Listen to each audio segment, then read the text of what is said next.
Good morning, welcome back to my channel GS world group Sandesh. और भारत के इतिहास में एक ऐसी घटना हुई जो युगांतकारी कही जाएगी। आप समझ सकते हैं मैं किसके बारे में बोल रहा हूं। एक महिला सशक्तिकरण और भारत के संविधान में जो लिखा गया है, सभी वर्गों का व्यापक अधिकार, वो जो हमारे भारतीय संविधान में नहीं थे, आज उसका कायाकल्प हुआ है। एक युगांतकारी घटना। आप समझ सकते हैं मैं किसके बारे में बोल रहा हूं। भारत की पहली आदिवासी महिला राष्ट्रपति कौन बनी है? द्रौपदी मुर्मू। मैं इनके बारे में बोल रहा हूं। ये 15वीं राष्ट्रपति बनी है। थोड़ा राष्ट्रपति का सफर देखते हैं। तो पहले राष्ट्रपति कौन? राजेंद्र प्रसाद। और दार्शनिक राष्ट्रपति कौन? राधा कृष्णन। और अंतःकरण के आधार पर राष्ट्रपति का चुनाव कब? 1969 में। अंतःकरण के आधार पर राष्ट्रपति का चुनाव 1969 में। निर्विरोध राष्ट्रपति कौन? नीलम संजीवा रेड्डी। निर्विरोध कौन? नीलम संजीवा रेड्डी। और सर्वाधिक अध्यादेश किसने जारी किया? तो फखरुद्दीन अली अहमद, पहला आसामी राष्ट्रपति।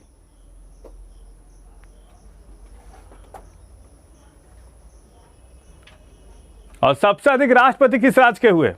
तो ये आंध्र प्रदेश के हुए। और द्रौपदी मुर्मू के बारे में जान लेते हैं। ये उड़ीसा की रहने वाली हैं। उड़ीसा की मयूरभंज डिस्ट्रिक्ट की रहने वाली हैं। और किस समुदाय से हैं? संथाल समुदाय से हैं। और किनको हराया? यशवंत सिन्हा को हराया। और ये तीसरे दौर की मतगणना के बाद इन्होंने जीत हासिल की है। किसने? द्रौपदी मुर्मू ने। आप लोग कमेंट बॉक्स में बताइएगा कि भारत में कितने ऐसे राष्ट्रपति रहे जिनकी पद पर रहते हुए मृत्यु हो गई। ये कमेंट बॉक्स में बताएंगे आप। अब भारत में कौन ऐसा राष्ट्रपति था जिसकी सड़क दुर्घटना में मृत्यु हुई थी? नीति आयोग द्वारा जारी इंडिया इनोवेशन इंडेक्स। अब आपसे पूछेगा कि इंडिया इनोवेशन इंडेक्स कौन जारी करता है? तो ये जारी करता है नीति आयोग। में प्रमुख राज्यों, मतलब बड़े राज्यों में शीर्ष पे कौन रहा? कर्नाटक। और लगातार तीसरे साल टॉप पर है। लगातार कितना? तीसरे साल टॉप पर है। कौन? कर्नाटक है। और north east and hills states में, मतलब उत्तरी पूर्वी राज्यों में कौन है? मणिपुर है। और यूनियन टेरिटरी में कौन? चंडीगढ़ है। पहला संस्करण कब जारी किया गया था इंडिया इनोवेशन इंडेक्स का नीति आयोग द्वारा? 2019 में। दूसरा संस्करण 2021 में। और इंडिया इनोवेशन इंडेक्स भारत में नवाचार, जो इनोवेशन होता है, नई पद्धति होती है, नवाचार के प्रदर्शन को मापने के लिए एक से अधिक सूक्ष्म और व्यापक दृष्टिकोण प्रस्तुत करता है। कौन? इंडिया इनोवेशन इंडेक्स में। और किसके द्वारा जारी किया जाता है? नीति आयोग द्वारा। ओएनजीसी के प्रबंध निदेशक के रूप में पदभार किसने ग्रहण किया है? राज ऋषि गुप्ता ने। और ओएनजीसी है क्या? एक महारत्न कंपनी है। इसकी स्थापना कब हुई थी? 1956 में। मुख्यालय कहाँ है इसका? देहरादून। या भारत में और भारत के बाहर पेट्रोलियम, तेल और गैस के भंडार का पता लगाने वाली कंपनी कौन है? ओएनजीसी है। डिसिडेंट ह्यूमन राइट्स अवार्ड से किसे सम्मानित किया गया? ते है ओलेन जेलेंस्का, यूक्रेन की पहली महिला, व्लादिमीर जोलोंस्की की पत्नी है। और ये किसके लिए दिया गया है? इनको नहीं दिया गया, यूक्रेन के सारे लोगों को दिया गया है जो इस मुश्किल परिस्थिति में रूस के खिलाफ खड़े हैं, लड़ने के लिए संघर्ष की स्थिति में है। यह पुरस्कार समारोह वाशिंगटन में ब्रिटिश और कम्युनिज्म मेमोरियल फाउंडेशन में दिया गया है। नौसेना और स्वदेशीकरण संगठन की पहली संगोष्ठी स्वावलंबन कहाँ की गई? एक की गई है नई दिल्ली में। कहाँ पे? नई दिल्ली में की गई है। और हाल ही में डिजिटल बैंक पर रिपोर्ट किस संस्थान द्वारा जारी किया गया? ये नीति आयोग द्वारा जारी किया गया। और इसका शीर्षक क्या रहा? Digital bank A proposal for licensing regulatory regime for India. इसका उद्देश्य क्या रहा? इसका उद्देश्य फिनटेक उद्योग में भारत को एक अग्रणी राष्ट्र के रूप में स्थापित करना है। वन कार्ड हाल ही में $100 billion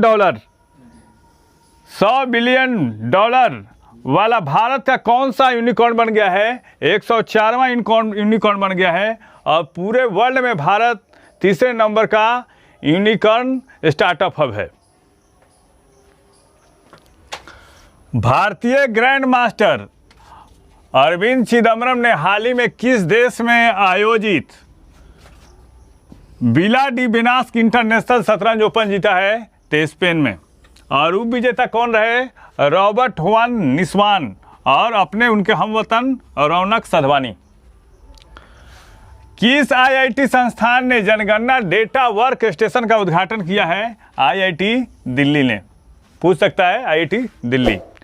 national bank for financing infrastructure and development के एमडी और सीईओ कौन बने हैं? जी राज किरण राय बने हैं। कौन? जी राज किरण राय। भारत और किस देश के बीच न्यायिक सहयोग के क्षेत्र में समझौता हुआ है? मालदीव। और मालदीव की राजधानी कहाँ है? माले। और यहाँ के राष्ट्रपति कौन हैं? इब्राहिम मोहम्मद सोलिह। और एक ऐसा देश जो भारत के निकटतम पड़ोसी है और पर्यटन उद्योग के लिए भी जाना जाता है और हिंद महासागर का सबसे छोटा देश है। मिशन बुनियाद किस राज्य सरकार ने शुरू किया है? दिल्ली। इसमें है क्या कि स्कूल में जो कोरोना काल में पढ़ाई की भरपाई नहीं हो पाई थी, वही सरकार इसमें 20 से 30% जो होता है पहले से जो होता है शिक्षा का स्तर 20 से 30% बढ़ाने के लिए ये प्रयास शुरू किया है दिल्ली सरकार ने। हेनले पासपोर्ट इंडेक्स में भारत का रैंक क्या है? 87। और 192 देशों की सूची में शीर्ष पे कौन है? जापान। और दूसरे स्थान पे क्या है? सिंगापुर और दक्षिण कोरिया। भारत का ऐसा पासपोर्ट है जो 60 देशों में फ्री वीजा के साथ लोग जा सकते हैं, भारतीय लोग। उत्तराखंड के मंदिरों पर बियॉन्ड द मिस्टी व्हील पुस्तक का विमोचन किसने किया है? पुष्कर सिंह धामी ने, जिसमें उत्तराखंड के मंदिरों का वर्णन किया गया है। और इस पुस्तक को किसने लिखा है? आराधना जौहरी ने लिखा है। कौन? बियॉन्ड द मिस्टी व्हील पुस्तक। बीसीसीआई के नैतिक अधिकारी यानी लोकपाल डीके जैन के बाद नैतिक अधिकारी और लोकपाल किसे नियुक्त किया गया है? विनीत सरन को। अभी बीसीसीआई का अध्यक्ष कौन है? सौरव गांगुली। और सचिव कौन है? जय शाह। और बीसीसीआई की स्थापना कब हुई थी? 1928 ईस्वी में। मुख्यालय कहाँ है? वानखेड़े स्टेडियम में, मुंबई में। सेबी के कार्यकारी निदेशक कौन है? प्रमोद राव। और सेबी के अभी अध्यक्ष कौन है? माधवी पुरीबुच। और सेबी की स्थापना कब हुई थी? 1988 में। संवैधानिक मान्यता कब मिली? 92 में। मुख्यालय कहाँ है? मुंबई। इस चैनल के माध्यम से सही विषयों का तथ्यपरक विश्लेषण किया जा रहा है। आप इस चैनल से जुड़िए, लाइक कीजिए, सब्सक्राइब कीजिए। Thank you.